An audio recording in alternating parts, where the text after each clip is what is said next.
俄罗斯入侵乌克兰之后，很多国家都宣布说要用经济制裁的方式阻止俄罗斯继续动武。但经济制裁到底是什么？真的有用吗？今天就让我们一起来聊聊经济制裁吧。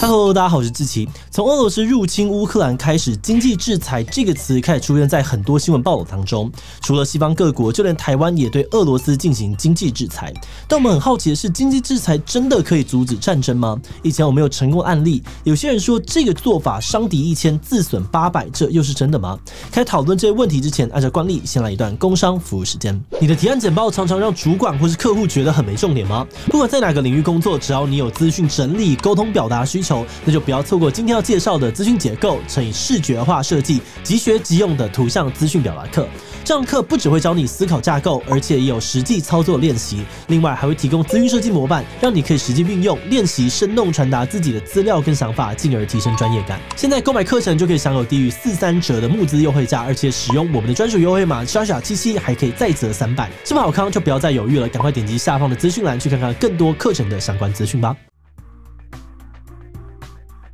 经济制裁是一种在经济上面惩罚某个国家的做法，而当一个国家入侵其他国家，危害区域安全、严重侵犯人权，或者是制造大规模伤害武器的时候，其他国家就可能会对它推出经济制裁。这个制裁的方式有很多种，例如全面的贸易禁运、禁止贩卖特定商品给他、停止购买他的商品、不去投资他、扣押该国官员的海外资产等等。无论是哪种做法，大方向的目标都是想要让那个国家的经济状况受损，让他们国内出现一些动荡，提高他做坏事的成本，逼他开始让步或是谈判。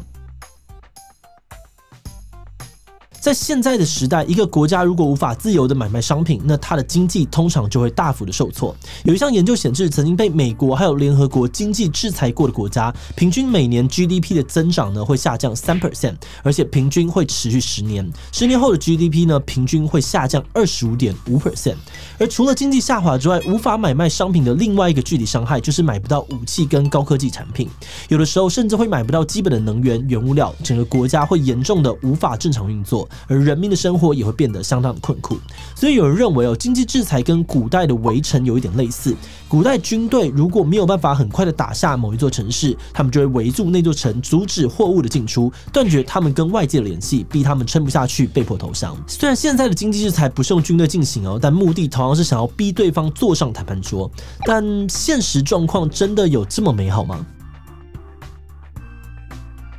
经济制裁最有名的成功例子就是南非。1980年代后期，欧美国家为了逼南非结束种族隔离政策，祭出了严苛的经济制裁，例如从南非撤资以及石油禁运等等。后来到了1990年代初期，南非就在经济压力之下呢，释放了曼德拉，并透过一系列谈判结束了种族隔离政策。但是相反的例子也有，北韩从2006年开始试爆核弹之后呢，各国就不断的加强力道，想要制裁北韩。从一开始的武器禁运到后来的禁止交易各种能源、原物料跟民生用品，但到目前为止，北韩还是没有放弃核武计划。联合国的研究呢，甚至还发现北韩已经打造出了一套复杂的方法，秘密的购买各种物资。综合来看经济制裁的效果在不同的案例中差异很大。而这个经济制裁的动作是由谁发起的？有多少国家联合参与？大家用哪些方式来做？被制裁的是怎么样的国家？这些条件都会影响到成功几率。而根据统计，从20世纪到现在，有达成一部分目标的经济制裁，其实就有1/3。在1970年之前呢，成功率还有 50%，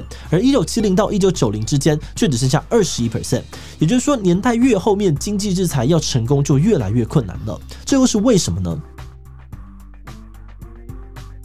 第一个原因可能是因为现代的国际贸易越来越复杂，被制裁的国家要从其他地方获取资源越来越容易。也就是说，如果响应经济制裁的国家越多，它还是有机会成功的。但问题就在于，所有参与的国家自己也会付出一定的代价。以美国为例好了，光是1995年这一年呢，他们因为经济制裁别人，就损失了150到190亿美元的销售额，并失去了20万个工作机会。而另外，经济制裁的原理之一就是让被制裁的国家局势出现动荡。但是这样做呢，受害最深的通常都还是国内底层的人民。像是1990年伊拉克被经济制裁的时候，有150万的伊拉克民众死亡，其中50万是儿童。有研究认为这个经济制裁杀死的平民呢，比广岛的核弹还要多。那这边先不要说可能造成的人道问题，那如果制裁的对象刚好又是比较高压统治的国家，民众也不一定有办法形成一股反抗力量，去迫使他们的政府停止暴行，或者是坐上谈判桌。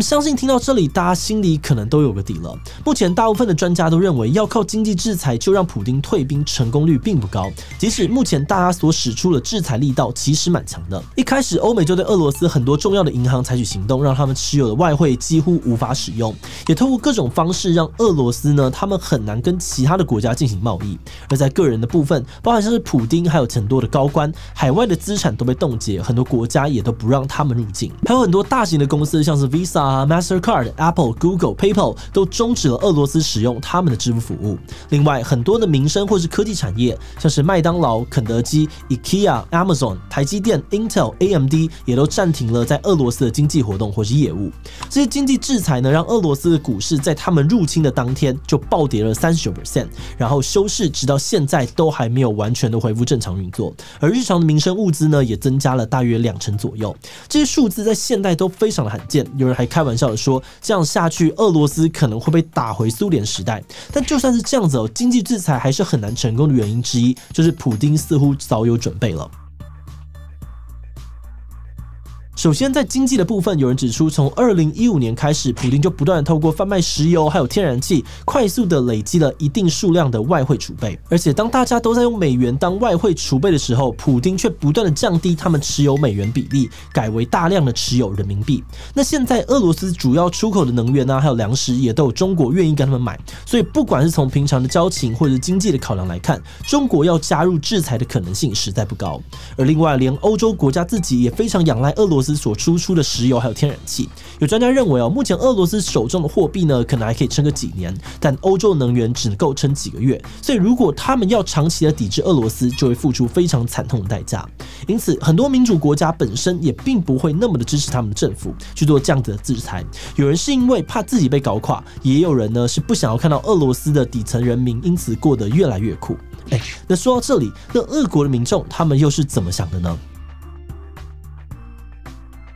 刚刚我们有说到，如果被制裁的国家本身体制比较权威，那要靠着制裁引发社会运动，间接的逼迫这个当局收手，其实并不容易。而历史上面的成功记录并不多。而目前呢，俄罗斯的状况看起来也是这样子。不过，其实早在经济制裁都还没有开始的时候，俄国就一直有民众会上街抗议。但就像是之前好几次 shorts 有提过，俄国警察抓人也是不手软的，举标语的抓，举一张白纸的一样抓。到目前为止，他们逮捕的抗议者呢，已经超过了14000人。同时，政府也非常有系统的透过各种方式瓦解任何可能的反战声音，例如制造各种假新闻，然后说别人例如像是脸书是假新闻，是极端主义的媒体。另外呢，普丁政权也控制了俄罗斯很多的超级富豪。虽然目前有不少富豪的海外资产都被封锁了，但他们的钱真的很多，而且很会藏。更重要的是，普丁对他们的控制力很高，为了确保生命财产安全，他们通常会选择跟普丁妥协。那当然，乐观一点来看，俄罗斯国内的其他政治派系也可能在这段期间向普丁挑战，但要制裁多久才能够看到这个结果，目前也都还很难预估。说到这里，有些人可能会跟我们一样有点好奇既然制裁成功率不高，又会影响自己，那为什么这一次还是有很多的国家跟企业愿意投入呢？首先，这边有个基本的共识或是前提就是大家都非常的想要避免战争，或是不想要看到大规模的人权跟人道争议。而经济制裁的意义，就算是一种明确的表态，也是武力介入的前一步。随着时间和局势的改变，西方国家在这次事件当中愿意介入的幅度正在不断的升高，像是全国有1半以上的天然气都仰赖俄罗斯的德国，开战之后已经宣布终止北溪2号天然气管线，并且扭转原本的政策，增加国防预算。而北约的部分据说也正在预备军队当中。此外，就算经济制裁无法阻止战争，但它依然可以确实的去削弱侵略国的国力。某种程度上来说呢，它至少还是能让侵略的成本提高，让他们不能够毫无阻力的就这样子蛮干下去。在进入观点以前，我们要先特别的感谢这一期所有的会员，因为有了大家的支持跟赞助，我们才能够持续的运作这个频道，制作更多像今天这种非常有可能会黄标的议题。那如果你愿意支持我们走得更远，欢迎点击频道主页的加入按钮，成为我们的会员，或者也可以用超级感谢小额支持我们。那话说回来这一次我们在整理资料的时候呢，最大的感觉就是一个国家想要抵抗外界的侵略，自己内部的抵抗意愿，还有对外展现出来的态度，可能才是最重要的。因为其他国家就算要帮你，他从一开始的警告、经济制裁到最后真的出兵介入，每个流程都会需要时间，甚至别人在几经考量过后，也不一定会愿意负担这一切的成本。以这一次的状况来说，目前乌克兰的表现非常杰出，只要他们越不愿意投降，普丁的侵略行动也就要付出更高的成本，而他们所展现出来的奋战意识，也更有可能影响到其他国家的观感，让别人愿意站出来守望相助。但反过来说，如果乌克兰一开始听到战争就自己投降，那别人就算很想要帮忙，恐怕也是有点难站住脚了。好的，那今天的影片呢就先讲到这里哦。最后要来问大家的是，看完今天的这一集，你愿意支持自己的国家一起参与抵制俄罗斯吗？支持哦，我觉得这是一个重要的表态，我们不能够接受这种武力的侵略行动。今天我们帮别人，未来他也会愿意帮我们。比不支持哦，我觉得这是别人的事情，跳下去淌浑水会造成一堆的麻烦，先把自己国内的问题搞好比较重要。自己不确定，原则上面我认为要表态，但经济制裁效果不好，成本又太高，希望可以找到更有效率的方法。第一其他留言分享你的想法吧。最后，因为黄标的关系YouTube 演算法可能会大大的减低这支影片的触及率，所以如果你觉得这支影片内容非常重要，请多多帮我们分享出去，让更多人知道经济制裁到底有没有办法阻止战争。此外呢，可以点击这个地方看阿共如果打台湾要怎么办的2支影片。那么今天的这集就到这边告一段落，我们就明晚再见喽。